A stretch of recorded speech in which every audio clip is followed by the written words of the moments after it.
Look at all that snow. Beautiful, isn't it? Pure, white, and currently hiding a massive robbery.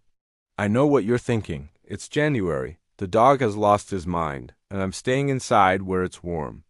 But while you're binge-watching shows, your garden is currently being hit by the nitrogen debt collectors. See, all that mulch and organic matter you left out there? The microbes are trying to eat it. But to break down that carbon steak dinner, they need a side of nitrogen. And since there's no fresh fertilizer coming in, they're stealing it directly from your soil savings account. If you wait until the snow clears to fix this, you're already behind. Your spring seedlings are going to wake up to a zero balance notice, turn yellow, and wonder why you didn't love them enough to plan ahead. But here is the grower's tip that'll make you look like a genius. Use the snow. Go grab your high nitrogen amendments, blood meal, feather meal, whatever you've got, and sprinkle it right on top of that foot of snow. I'm serious. Get out there in your boots. Think of the snow as nature's slow release for drip.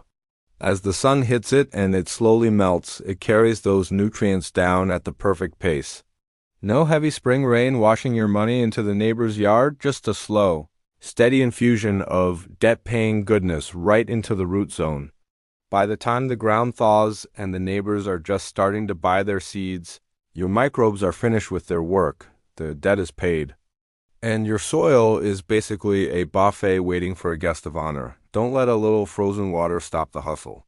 The best gardens are built in the winter, and the best growers aren't afraid of a little frostbite for the sake of a heavy harvest. Pay the debt now, or your plants will pay for it later. Stay warm, stay ahead, and let's get growing.